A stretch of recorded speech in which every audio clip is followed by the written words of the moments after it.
오늘 우리에게 주시는 하나님의 말씀은 이사야서 6장 8절부터 13절 말씀입니다.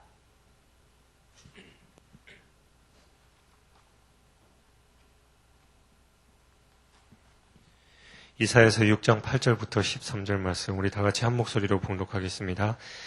내가 또 주의 목소리를 들으니 주께서 이르시되 내가 누구를 보내며 누가 우리를 위하여 갈꼬 하시니 그때 내가 이르되 내가 여기 있나이다 나를 보내소서 하였더니 여호와께서 이르시되 가서 이 백성에게 이르기를 너희가 듣기는 들어도 깨닫지 못할 것이요 보기는 보아도 알지 못하리라 하여 이 백성의 마음을 둔하게 하며 그들의 귀가 막히고 그들의 눈이 감기게 하라. 염려하건대 그들이 눈으로 보고 귀로 듣고 마음으로 깨닫고 다시 돌아와 고침을 받을까 하노라 하시기로 내가 이르되 주여 어느 때까지이니까 하였더니 주께서 대답하시되 성읍들은 황폐하여 주민이 없으며 가옥들에는 사람이 없고 이 토지는 황폐하게 되며 여호와께서 사람들을 멀리 옮기셔서 이 땅 가운데 황폐한 곳이 많을 때까지이니라. 그 중에 10분의 1이 아직 남아있을지라도 이것도 황폐하게 될 것이나 밤나무와 상수리나무가 배임을 당하여도 그 그루터기는 남아있는 것 같이 거룩한 씨가 이 땅의 그루터기니라 하시더라. 아멘. 오늘 본문 그 전에서 하나님께서 이사야를 부르시는 장면이 나옵니다. 이사야는 하나님의 거룩한 영광을 체험하게 되지요. 그러면서 오늘 8절 말씀처럼 주님, 내가 여기 있으니 나를 보내주십시오라고 고백하는 그런 장면이 나옵니다. 여러분은 하나님을 처음 만나셨을 때 어떤 마음이셨습니까? 여기 계신 분들은 다른 분들보다 훨씬 더 하나님을 체험한 그 뜨거운 체험이 있기에 이 자리에 나와 있는 줄 아는데 하나님을 처음 만났을 때 한번 생각해 보십시오. 저는 중학교 2학년 때 하나님을 처음 만나는 체험을 했는데 중학교 2학년 아이들 보고 물어보면 니네들이 뭘 아냐라고 하지만 그때 당시에는 세상을 다 아는 것처럼 그렇게 행동했었지요. 하나님을 그 수련회 때 처음 만났는데 어쨌든 잘 몰랐지만 하나님의 은혜에 감사했고 저도 모르게 펑펑 눈물 흘리면서 제 죄를 고백했던 그런 기억이 있습니다. 여러분들도 그런 기억이 있기에 여기에 앉아 계시고 또 그렇게 신앙생활을 하실 줄 믿습니다. 이사야 선지자도 오늘 말씀 그 전 구절을 살펴보면 하나님의 거룩함을 체험하고 천사들이 그 죄를 가지고 자기 입을 속된 표현으로 지지는 그런 체험을 하게 되는 거죠. 그러니까 죄를 완전히 벗어버리고 하나님께 나아오는 그런 장면입니다. 우리가 하나님을 만나기 위해서는 우리의 죄를 완전히 벗어버려야 하나님과의 관계를 할 수 있습니다. 인간관계에서도 껄끄러운 부분 그리고 해결하지 못한 부분이 있으면 참 상대하기가 힘들고 대화가 안 되지요. 마찬가지로 우리가 우리 죄로 인하여 하나님과 막혀 있을 때는 하나님과의 관계를 할 수 없기 때문에 하나님을 만나게 되면 자연스럽게 우리는 죄를 고백하게 되고 하나님께 나아오게 되는 것이지요. 단순한 예로 빛과 어둠은 공존할 수가 없습니다.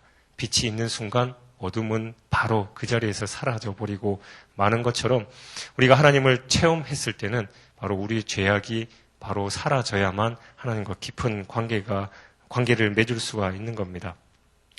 그리고 그런 이스라엘의 죄악된 상황을 보시면서 하나님께서 안타까워하시면서 저들을 위해서 누가 갈 것이냐라고 말씀하시니 이사야 선지자가 주님 내가 여기 있습니다. 제가 가겠습니다. 라고 헌신을 하게 되지요. 저도 중학교 2학년 때 하나님을 처음 만나고 나서 그 어린 나이에 보통 걸어서 최소한 20분 이상 걸리는 교회 새벽 예배를 다니기 시작했어요. 왜냐하면 하나님과 같이 있는 게 너무 좋은 거예요. 그래서 새벽이든 낮이든 저녁이든 예배 자리에 나왔었고 하나님을 만나는 게 너무나도 행복했습니다. 여러분들도 지금 다 직분을 가지고 계신 분들이 대부분이실 텐데 하나님께서 여러분에게 처음 직분을 주셨을 때 그 기분이 어떠십니까? 얼마 전에 우리 교회에서도 임직식을 했는데 그 직분을 받으면서 우리가 또 새로운 마음을 다지게 되죠. 하나님께서 주신 이 귀한 직분 순종하며 잘 감당하겠습니다. 라는 그런 고백을 하게 됩니다. 그러니까 우리는 신앙에는 단순한 법칙이 있는 것 같아요. 처음 하나님을 만나게 되면 우리가 하나님을 만나고 싶어 만나는 게 아니라 하나님께서 우리를 만나 주시면 체험으로 일어나는 것이 우리 죄를 회개하는 거지요. 그리고 하나님 은혜에 감사하게 되고 또 하나님과 동행하는 삶을 살게 되고 그 다음에 있는 것이 하나님, 제가 하나님의 사명을 감당하겠습니다. 주님 뜻대로 살겠습니다. 가장 하나님께서 기뻐하시는 그리고 우리 그리스도인이 마땅히 해야 되는 의무 땅끝까지 이르러 복음 전하는 사명에 제 모든 것을 내놓겠습니다라고 이렇게 헌신하게 되지요. 이사야 선지자도 하나님의 거룩함을 경험하고 또 죄를 회개하고 주님, 제가 있으니까 저를 보내주십시오라는 헌신과 결단이 있게 되는 겁니다. 저희 매형이 제가 목사 안수를 목사 안수를 받는 것보다 한 1년 정도 먼저 안수 집사를 받았어요. 근데 이제 매형이 이제 안수 집사가 되고 나서 제가 그때 미국에 있을 때인데 통화를 하면서 이제 누나가 하는 말이 야, 네 매형 때문에 내가 미치겠다라고 하면서 왜 그러냐라고 하니까 장로 안수를 받는데도 우는 사람은 한 명도 없는데 안수 집사 받는 사람이 그냥 안수하는데 눈물 펑펑 흘리면서 울던 모습이 처음에는 참 부끄러웠는데 나중에 그 모습을 기억하면서 묵상하면 할수록 이 사람이 안수 집사라는 그 직분을 받으면서 하나님께 얼마나 감격했는지 한번 다시 깨달았는데 솔직히 조금 부끄러웠다라는 그런 고백을 하더라고요. 그리고 이제 얼마 안 있다가 제가 목사 안수를 받았잖아요. 안수를 받으면서 자꾸 그 생각이 나는 거예요. 매형이 어떤 모습으로 울었을까? 근데 제가 이제 안수를 이제 받는데 이제 목사님들이 문구를 하시면서 안수를 하시는데 나도 하나님께서 주시는 그 귀한 이 목사직에 감격해서 눈물을 흘렸으면 참 좋겠다라는 마음이 있는데 눈물이 안 나는 거예요. 그러면서 이제 제 속으로는 참 이 목사라는 직을 받으면서 나에게 이런 감격이 없나라는 그런 모습을 한번 다시 생각하면서 제 자신을 돌아본 적이 있습니다. 여러분들도 처음 하나님께서 부르시고 그 사명을 주셨을 때는 뜨거운 마음이 있었잖아요. 근데 우리의 모습이 차츰차츰 변질되기에 하나님께서 참으로 안타까워하시면서 오늘날도 동일하게 목사를 세우시고 장로, 권사, 안수집사, 서리집사를 세우시면서 야, 내가 수천 명 아니 수십만 명의 목회자와 그리고 평신도 리더를 세웠는데 도무지 내 뜻대로 이 교회든 세상이든 돌아가지 않는다. 네가 다시 한번 해봐라 라고 하나님께서 사명을 주시는 거겠지요. 우리가 감당하지 않으면 하나님께서는 또 다른 준비된 누군가에게 그 자리를 옮기십니다. 옮김을 당하는 그런 비참함을 겪어서는 안 되겠지요. 저와 여러분 정말 하나님을 처음 만났던 그 뜨거운 열정, 하나님의 은혜에 대한 감사, 그리고 하나님께서 맡기신 그 사명에 대한 그 충실한 마음을 가지고 다시 한번 하나님의 뜻에 순종하며 나가는 그런 결단이 있어야 할 것 같습니다. 그런데 중요한 것은 이사야가 물론 그 이스라엘 백성들의 상황을 알고도 있었지만 하나님의 복음을 들고 하나님의 말씀을 들고 나가려고 하니까 이스라엘의 상황이 도저히 엉망진창입니다. 그런데 더 중요한 것은 이사야가 전해야 할 내용입니다. 9절에 보니까 하나님께서 너는 가서 이 백성에게 이르기를 너희가 듣기는 들어도 깨닫지 못할 것이요 보기는 보아도 알지 못하리라 하라라고 말씀해요. 가서 당신들 하나님 말씀을 듣고 돌이키십시오라고 복음을 선포하게 하는 게 아니라 제가 이 자리에 서서 여러분들에게 여러분 주님의 뜻은 이겁니다. 여러분 이렇게 나가셔야 됩니다. 라고 희망과 그리고 비전을 선포하는 것이 아니라 당신들은 큰일 났습니다. 이제 하나님께서 천벌을 내리실 겁니다. 어떻게 하실 겁니까? 당신들 내가 백날 얘기해봐야 알아듣지도 못하고 내가 침 튀겨가면서 열심히 설교해봐야 당신들에게는 아무 소용없습니다. 라는 이런 얘기를 한다면 얼마나 답답하겠어요. 근데 하나님께서 이사야에게 그런 말씀을 하라고 하시는 겁니다. 근데 자칫 오해하면 하나님 무슨 선지자를 보내시면서 이상한 말씀을 하게 하시나라고 우리가 이해할 수 있겠지만 그것은 이스라엘의 그 상황을 하나님께서 안타까워하면서 나타내 주시는 거예요. 네가 무슨 말을 하더라도 내가 어떤 선지자를 보내더라도 이 이스라엘 백성들이 마음이 강팍해져서 양심의 화인을 맞아서 내 말이 도대체 먹히지 않는다. 이런 상황들 네가 가서 전하면서 도무지 그들을 희망이 없는 그들에게 다시 한번 외치라라는 그런 사명을 주시는 것이죠. 하나님의 말씀이 더 이상 작동하지 않는 이스라엘 민족들의 삶을 보시면서 하나님께서 한탄하시는 그런 표현인 것입니다. 저는 목회를 하면 할수록 점점 자신이 없어지는 것 같아요. 처음에는 이사야 이 말씀처럼, 이사야의 고백처럼 하나님께서 원하시면 제가 그 복음을 들고 나가겠습니다. 하나님께서 기뻐하시는 사명 제 목숨 다해서 바치겠습니다. 라고 결단하면서 이 목회자의 길에 들어섰지만 목회를 하면 할수록 현실과 부딪히고 이런저런 어려운 상황에 당면하면서 하나님 너무 힘듭니다. 저 못할 것 같습니다. 벌써 이런데 나중에 담임 목회하고 나이가 더 들어가면 그것도 어떻게 감당합니까? 지금도 힘든데 하나님 저 안 하면 안 될까요? 그런 고백을 저 혼자 기도한 적들이 참 많은데 그럴 때마다 하나님께서 그러시죠. 너 착각하지 마라. 네가 하는 거 아니다. 내가 힘줘야 너가 감당하는 거지. 네가 무슨 능력이 있고 잘났다고 네가 한번 해보겠다고 그렇게 발버둥치냐. 착각하지 마라. 내가 하는 거다라는 말씀을 주시더라고요. 그럴 때 제 마음속에 그렇군요. 하나님 착각하지 않게 하십시오. 제가 하나님께서 주시는 그 능력으로 충실히 순종하며 감당만 하겠습니다. 단 제가 하나님의 그 음성에 철저하게 귀 기울이게 하시고 순수하고 진실하게 이 길 한 걸음 한 걸음 걸어갈 수 있도록 하나님께서 붙들어 주십시오라는 그런 결단을 했어요. 여러분들도 마찬가지시죠. 내가 장로로서, 권사로서, 안수집사로서, 서리집사로서 하나님께 주신 직분에 내가 정말 열심히 해봐야지 하니까 현실이 그게 아니죠. 이 교회 사람들이 왜 이래? 내가 생각했던 신앙생활이 이게 아닌데, 내가 생각했던 그 직분자들의 모습은 이게 아닌데 라고 느끼실지라도 하나님께서 여러분 한 명을 위해서 여러분께 힘 주시고 능력 주실 때 여러분 한 명이 바뀌어서 여러분의 주변이 바뀌고 우리 교회가 바뀌고 우리 대한민국 나아가 전 세계가 변화되는 그런 역사가 있을 줄 믿습니다. 이사야가 하나님께 11절에 물어보죠. 주님, 어느 때까지이니까 이스라엘은 강팍한 상황, 이 희망 없는 상황이 어느 때까지 이루어지겠습니까? 라고 이사야가 물어보니까 하나님께서 한 말씀으로 그렇게 말씀하십니다. 완전히 다 패망하고 멸망할 때까지다. 완전히 쓸어버릴 때까지다. 그리고 10분의 1이 남아있는데 그것마저도 없어질 때까지다. 라고 기록하고 있습니다. 참 비참한 현실이지요. 근데 우리의 삶을 돌아봤을 때 그들이 하나님 아닌 다른 것에 의지하고 있을 때 하나님께서는 우리가 의지하는 것, 그 당시 이스라엘 민족들이 의지했던 것을 과감하게 쓸어버리셨습니다. 여러분 혹시 물질에 의지하고 계십니까? 뭐 신앙생활 대충 뭐 할 만큼만 하고 하면 되지. 뭘 그렇게 모든 걸 다 바쳐서 하냐. 돈 벌기도 바쁜데. 아니면 여러분 건강에 의지하십니까? 아니면 인간관계 그리고 자녀 손들 자라는 거 보시면서 후퇴하시고 그것이 오히려 여러분의 신앙생활보다 더 큰 낙이 되고 있지는 않습니까? 그럴 때 하나님께서 완전히 다 패망하고 없어질 때까지 여러분에게 작업을 하실지도 모른다는 것이죠. 우리가 하나님 말고 그 어떤 것에 의지할 때 하나님은 그것을 완전히 없애버리십니다.